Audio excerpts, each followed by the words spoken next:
The man who led the St. Louis Blues to their first and only Stanley Cup, Craig Berube, has been fired after their loss to the Detroit Red Wings. That loss dropped the Blues down to 13, 14, and 1 on the year, giving them 27 points in 28 games, putting them in 6th place in the Central Division. This is also the third head coaching firing of the 2023-24 season, and unlike Jay Woodcroft and Dean Avison, this one's a little bit of a head-scratcher because the Blues weren't projected to be a serious threat out of the West, and they're not that bad on the year like the Wild were, so why exactly are they making a coaching change now? Analytically, the Blues are one of the worst teams in the NHL in terms of expected goal differential and Corsi for. They have the second worst power play, which is in part a reflection on Berube and his stylistic decisions, but it's also a reflection on GM Doug Armstrong and the talent that he has brought in. Players like Jordan Kyrou and Rob Thomas, who were thought to be cornerstones of this franchise and asked to play key minutes, have underperformed this year, to put it lightly. But when it comes to the things that Berube can control, his line deployments and combinations, he has not done a great job of that this year. He has exactly one forward line that he's consistently deployed that has been above average in terms of possession, but he keeps trotting out lines with Jordan Kyrou and Braden Shen on them, which are just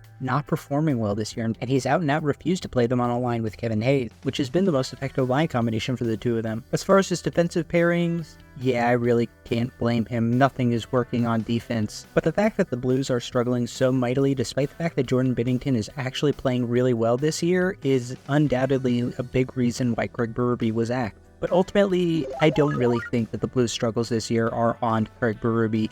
I would put them a lot more on Doug Armstrong and his roster construction, the talent that he's chosen to pay, and the ones that he let walk. Berube has some culpability, to be sure, but I think he did the best with the mediocre ingredients that he had to work with. And I think during the offseason, or even during this season, he's going to be on a lot of teams' short lists when they have a job opening.